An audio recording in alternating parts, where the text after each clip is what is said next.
सुप्रभात बच्चों, मैं हरेश कुमार उन्नयन बांका में आप सभी का स्वागत है। आज हम लोग कक्षा 12th अर्थात द्वितीय वर्ष सेकेंड ईयर के पाठ का अध्ययन करेंगे, जो कि सब्जेक्ट इतिहास है और इतिहास के प्रथम अध्याय का हम लोग आज अध्ययन करें। प्रथम अध्याय में है कि आप जो शीर्षक है वो है ईंटें, मनके तथा अस्थियां, हड़प्पा सभ्यता। ये जो शीर्षक है ये एनसीईआरटी बुक के अनुसार है।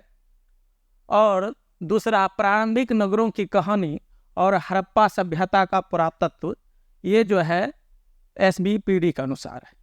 चूँकि बच्चे दोनों किताब का अध्ययन करते हैं इसलिए कंफ्यूजिंग नहीं हो, इसलिए हम दोनों का चर्चा कर दिए। अब हम लोग जो है इतिहास का जो अध्ययन करेंगे, तो इतिहास के अध्ययन में पहले हम जानते हैं कि इतिहास किसे कहते हैं। पहले इतिहास को हम समझ लें कि इतिहास किसे कहते हैं। तो कहते हैं बीते हुए समय में जो घटना घटित हो और उसका कुछ न कुछ साक्ष्य या प्रमाण लिखित रूप से मौजूद हो, तब हम उसे इतिहास कहते हैं। अर्थात हम बिना साक्ष्य का उसको इतिहास नहीं मानते हैं। उसमें साक्ष्य होना चाहिए, प्रमाण होना चाहिए, कुछ न कुछ उसमें होना चाहिए। नहीं तो हम तो अपने मन से कुछ भी कह देंगे तो इतिहास हो जाएगा क्या? वैसा नहीं होता इतिहास। तो इतिहास में है कि इसे कुछ न कुछ उसका लिखित प्रमाण हो, साक्ष्य हो, तो उसे हम इतिहास कहते हैं। तो इतिहास के बारे में जान गए। अब हम जानते हैं कि इतिहास के पिता कौन है, फादर ऑफ हिस्ट्री। तो इनके पिता जो हैं, इनके पिता आप देख सकते हैं हेरोडोटस। ये आपका चित्र लगा हुआ है, इससे आप समझिए ये हेरोडोटस हैं और ये यूनान के रहने वाले थे। यूनान, जिसे आज हम ग्रीक भी कहते हैं। तो ये हो गया कि हम इतिहास किसे कहते हैं, इसके पिता कौन थे, ये कहाँ के रहने वाले थे। अब हम आते हैं चैप्टर पर कि ईंटें, मनके तथा अस्थियां। इसमें आप लोग दो शब्द को तो जानते होंगे। एक ईंटें जो हम लोग देखते हैं, जो मकान के कार्य में हम लोग लाते हैं, घर बनाने में लाते हैं, अन्य कार्य में लाते हैं, वही ईंटें हैं। और अस्थियां के बारे में भी आप लोग जानते होंगे। अस्थियां का अर्थ होता है हड्डी, कंकाल। ये दोनों खुदाई में मिले थे, लेकिन एक शब्द आपके लिए नए होंगे, वो होंगे मनके। आपके मन में ये आता होगा, ये मनके क्या है? तो मनके का अर्थ होता है, इतिहास में मनके का अर्थ होता है एक माला, मोती का माला, चाहे जिस प्रकार हो माला, आप यहाँ देख सकते हैं, यही है मनके। आपको चित्र द्वारा ये मनके हैं। अर्थात ऐसा माला उस समय जो था, पत्थर सेलखड़ी का पत्थर होता था।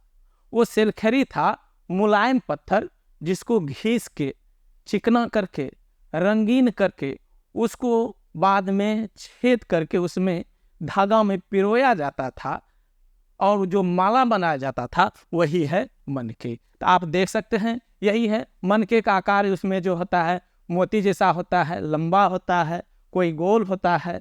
ये अर्थात ये है मनके। देखिए आप, कलरफुल भी है, देखिए पीला है, कहीं लाल है। ये मिल के जो एक माला के रूप में हम लोग बनाते हैं, यही मनके हैं। अभी तक आप समझ गए कि ईंटें, मनके, अस्थियां। ये इसलिए चर्चा है कि खुदाई के दौरान ये चीज़ें मिले थे और इसी पर पूरा पुरातत्व के इतिहास जो है हम लोग का है, हड़प्पा से। अब आइए इसी में प्रारंभिक नगरों की कहानी और हड़प्पा सभ्यता का पुरातत्व। प्रारंभिक नगरों की कहानी अर्थात ये नगर, ये जो हड़प्पा सभ्यता जो है नगर है। हम इससे थोड़ा सा और डिटेल में जाएं तब क्लियर होगा। देखिए, कहते हैं आज से लगभग 4,500 वर्ष पहले सिंधु नदी के तट पर स्थित सिंधु घाटी सभ्यता विश्व के 4 प्रारंभिक प्रमुख सभ्यताओं में से एक थी।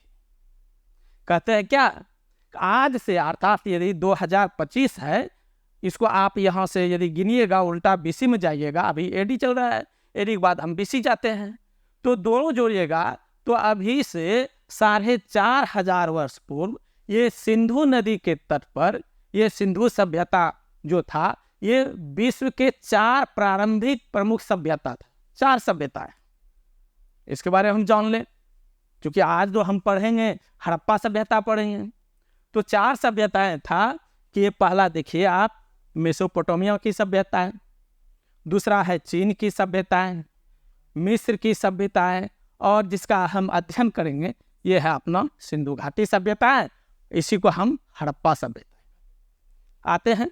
तो अब है मेसोपोटामिया का सभ्यता जो थे ये दजला और फरात नदी पर, कौन सा नदी पर, दजला और फरात नदी,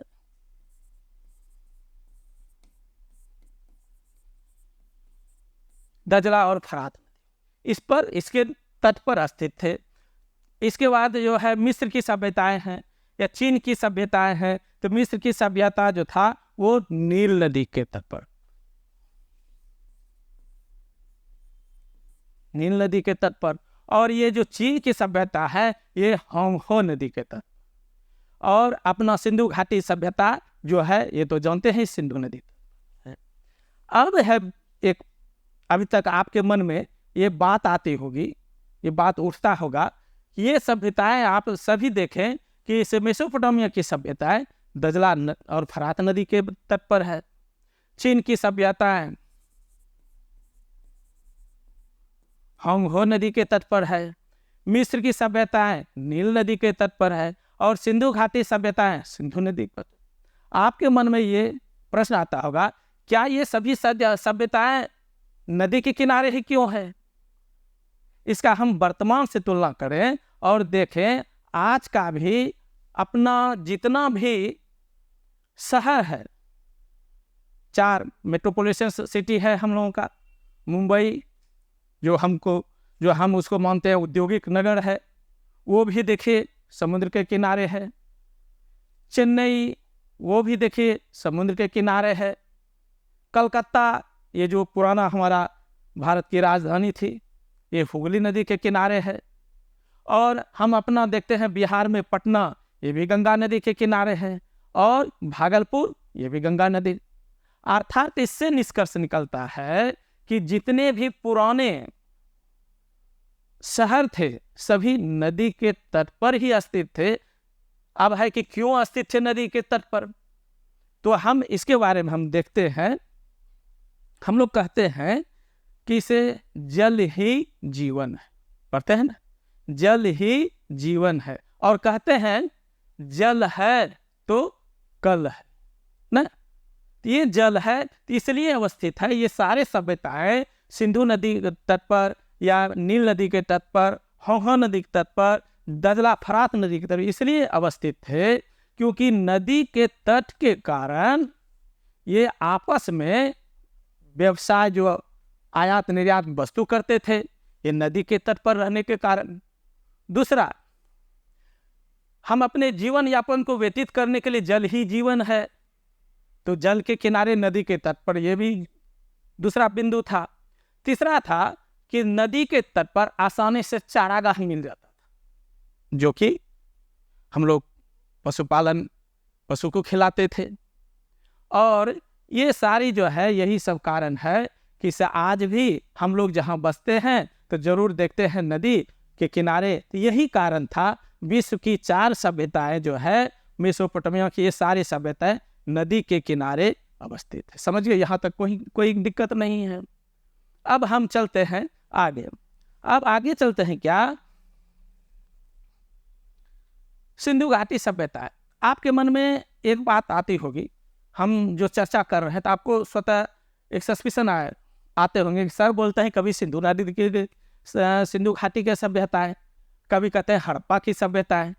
हम यहाँ इसको क्लियर कर देते हैं कि हड़प्पा की सभ्यताएं इसलिए कहा जाता है कि ये हड़प्पा जगह पर पहली बार जब उत्खनन हुआ, ये हड़प्पा जगह पर हुआ, इसलिए इसको हड़प्पा सभ्यता कहते हैं।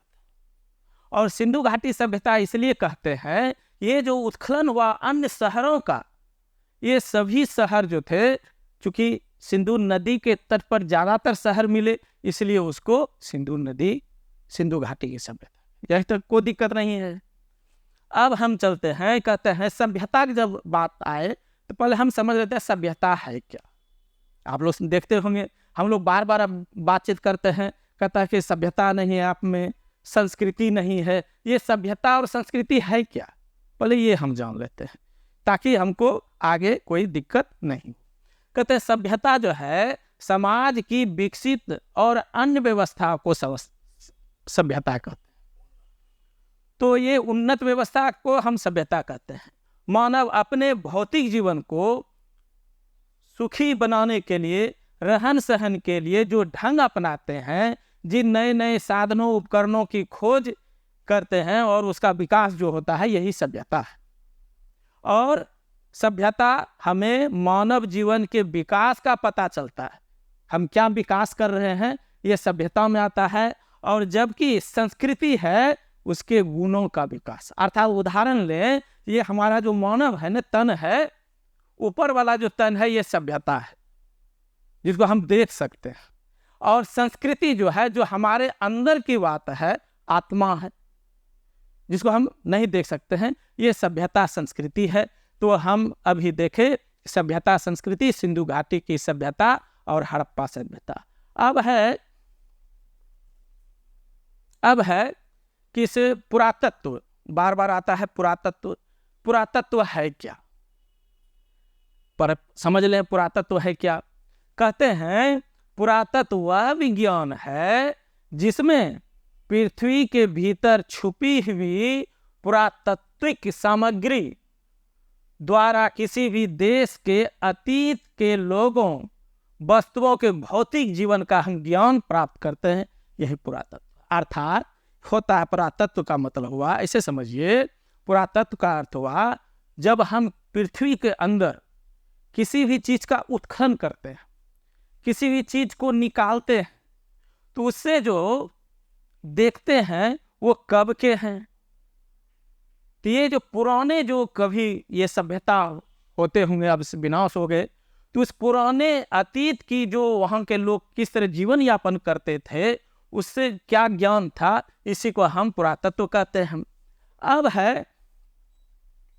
अब है कि पुरातत्व में जैसे कि इसे उत्खनन हो गया, जिसको हम नीचे से निकालते हैं, पुरातत्व समझे। लेकिन उत्खनन में भी हम देखिए, एक होता है कि इसे उत्खनन करते हैं तो कहीं चीज मिल गया, हम लोग देखते हैं तो हम लोग उसको कोड़ने लगते हैं कुदाल से, तो जैसे तैसे करने लगते हैं, वैसा नहीं होता है। उत्खनन का ये है, उत्खनन उसी को कहते हैं जो वैज्ञानिक तरीके से खुदाई हो, उसे उत्खनन कहते हैं। आप देखे होंगे, आप संग्रहालय गए होंगे कभी घूमने के लिए, संग्रहालय में देखते होंगे किसी भी मूर्ति का, प्रतिमा का हाथ कटा मिला है, किसी का गले कटा मिला है, किसी का कहीं कटा। तो ये जो है, यही उत्खनन में यदि सावधानी नहीं बरती गई, वो वैज्ञानिक तरीके से उत्खनन नहीं हुआ, तो उसका जहाँ तहाँ ये कट गया। लेकिन उत्खनन जब कोई इतिहासवेत्ता करते हैं उत्खनन, तो वो एक जो प्रक्रिया है उसके तहत होता है। तो कहते हैं कि से जो वस्तु उत्खनन में, जो वस्तु जितनी गहराई पर प्राप्त होता है, जितनी गहराई पर मिलता है, वो उतनी ही प्राचीन और पुराना माना जाता है। आप समझ गए कि जितनी गहराई पर प्राप्त होगा वो उतना ही पुराना माना जाएगा। और उत्खनन करता जो है, उत्खनन जो करते हैं पुरातत्वविद, पहले लंबवत उत्खनन करते हैं, लंबा लंबे, ताकि यदि कोई वस्तु मिले, पता चले, तो उसको फिर घुमा घुमा के जैसे जैसे गया है उस तरह करेंगे। तो ये है पुरातत्व क्या है।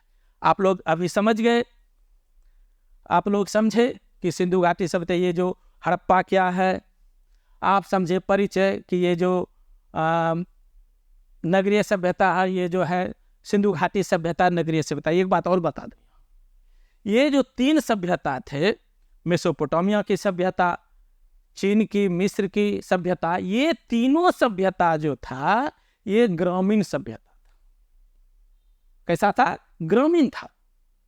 इसलिए वहाँ खुदाई जो प्राप्त हुआ है, जो ग्रामीण, जैसे गांव में जैसे लोग रहते हैं, कोई खास सोच के कुछ नहीं बनाया जाता है। कहीं रोड कहीं है, कोई ढंग से नहीं है, जैसे तैसे है, झोपड़ी है। तो ये तीनों सभ्यताएं जो थे, मेसोपोटामिया की सभ्यताएं, चीन की सभ्यताएं, मिस्र की सभ्यता, ये ग्रामीण सभ्यताएं थे, और सिंधु घाटी की सभ्यताएं ये नगरीय सभ्यता थे। यहाँ तक कोई डाउट नहीं। अब हम आगे चलते, अब हम आते हैं कि ये उत्खनन की कहानी, कि ये कैसे उत्खनन हुआ, कैसे खोज हुआ, कैसे ध्यान गया उस पर। तो खोज की, हड़प्पा सभ्यता की खोज की एक कहानी है क्या कि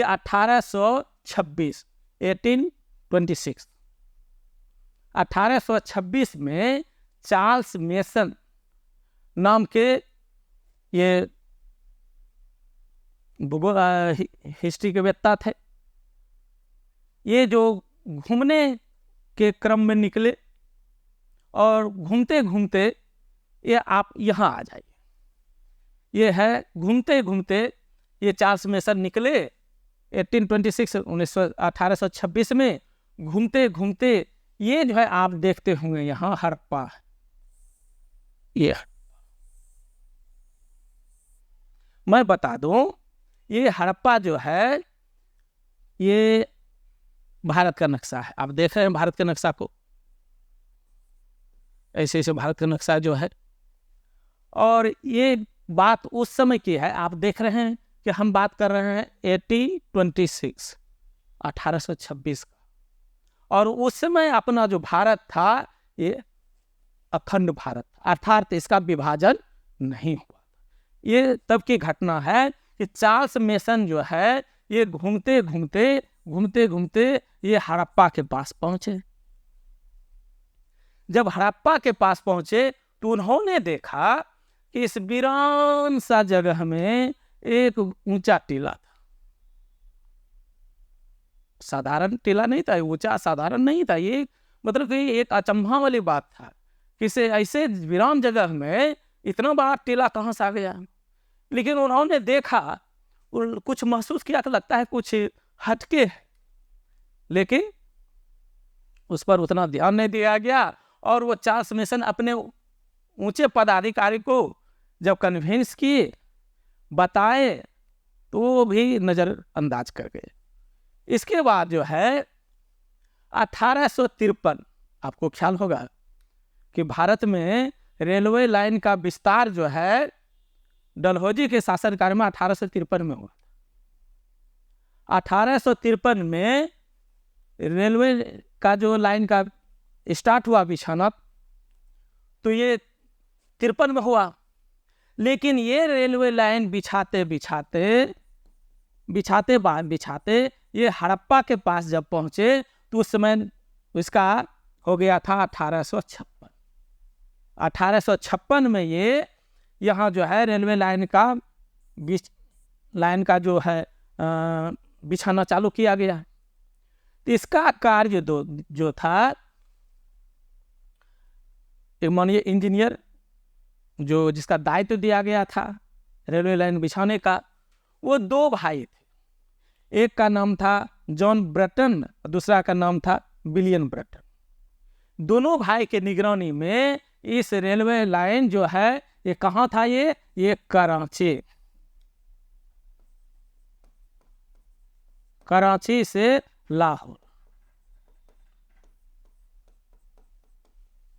लाहौर का जो है विस्तार चल रहा था। तो संयोगवश ये रेलवे लाइन बिछाते जब ये हड़प्पा के पास पहुंचे तो इसका जो है ईटा जो रेलवे लाइन के नीचे दिया जा रहा था वो समाप्त हो गया। जब समाप्त हो गया तो कहा गया कि इसे अब कैसे काम चलेगा आगे।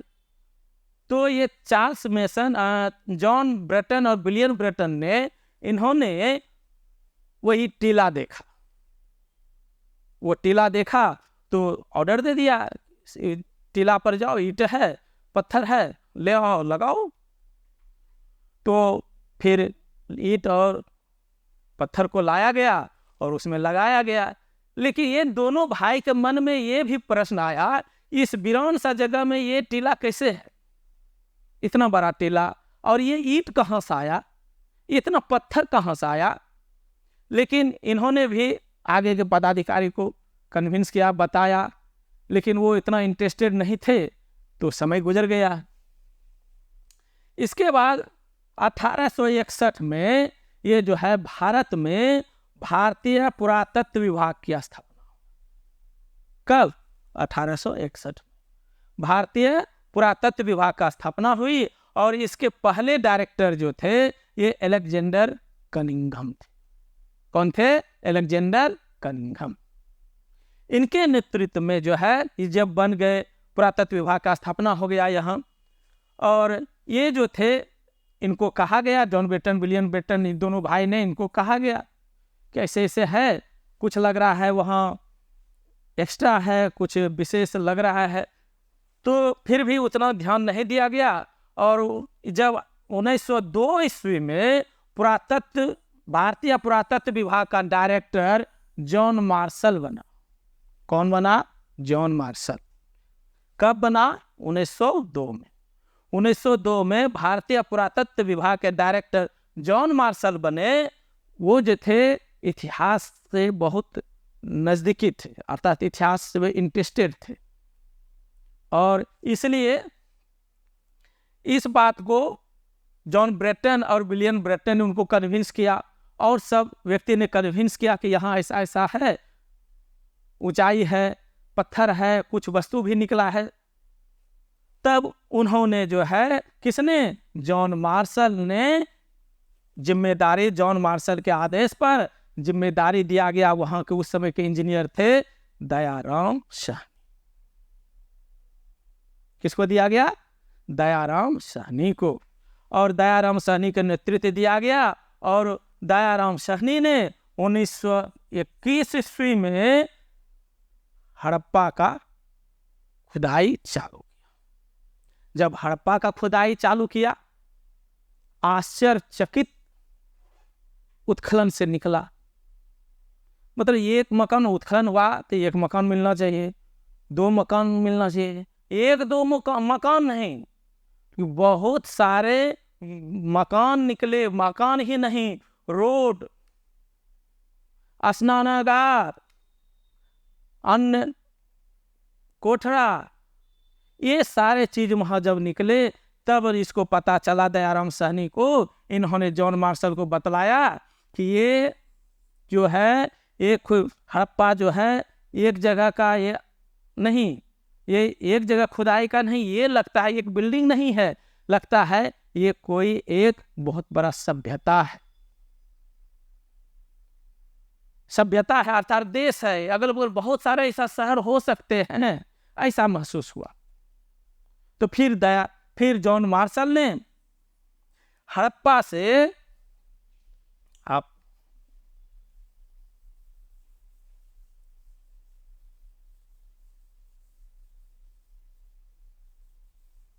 देखिए, आपको बता दें, ये मोहनजोदड़ो, ये हड़प्पा और मोहनजोदड़ो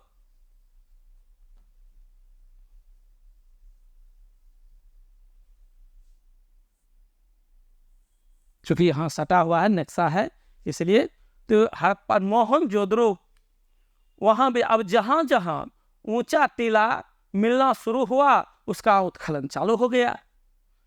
तो हड़प्पा से 760 किलोमीटर दूर जो है मोहनजोदड़ो मिला। कितना किलोमीटर?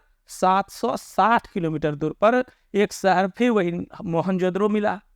अब मोहनजोदड़ो का जो है तो फिर खुदाई चालू हुआ।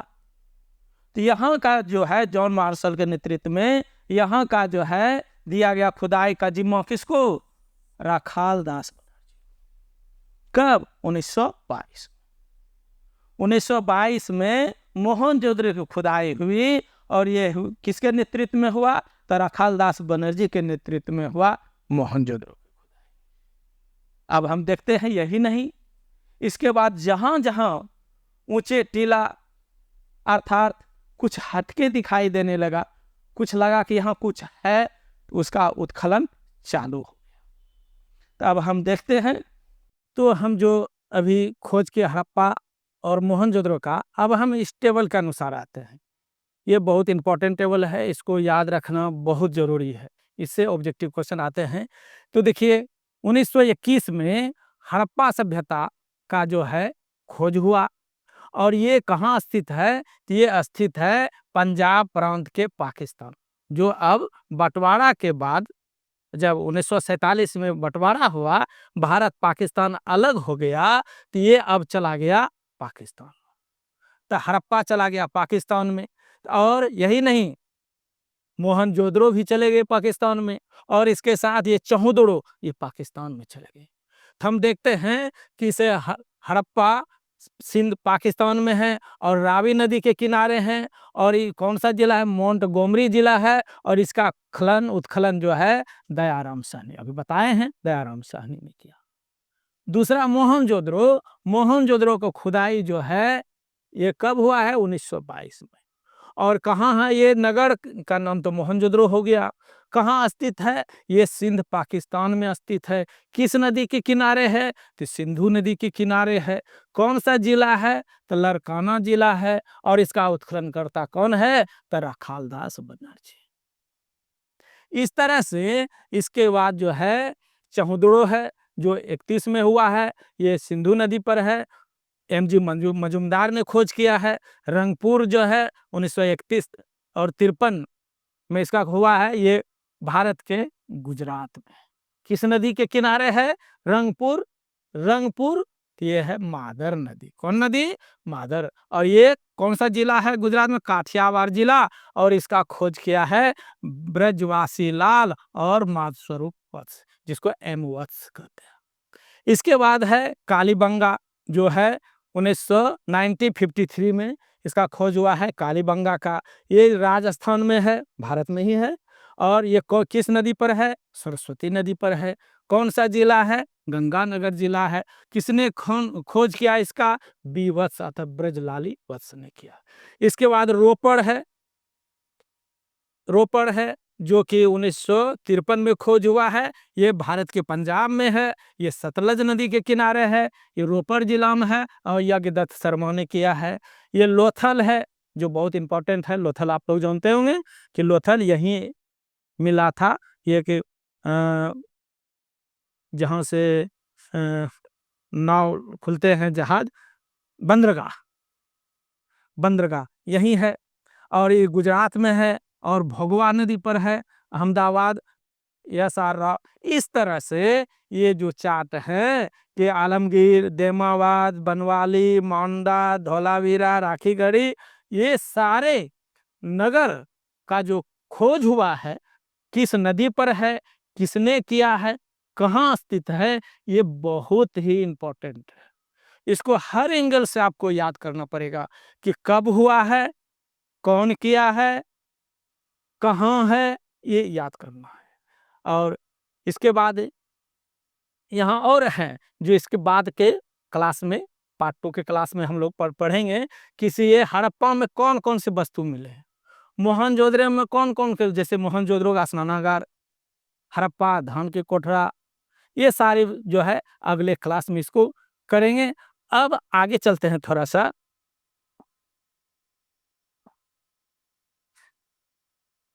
कार्बन डेटिंग विधि। अब है यहाँ प्रश्न आता है, ये जो उत्खनन हुआ,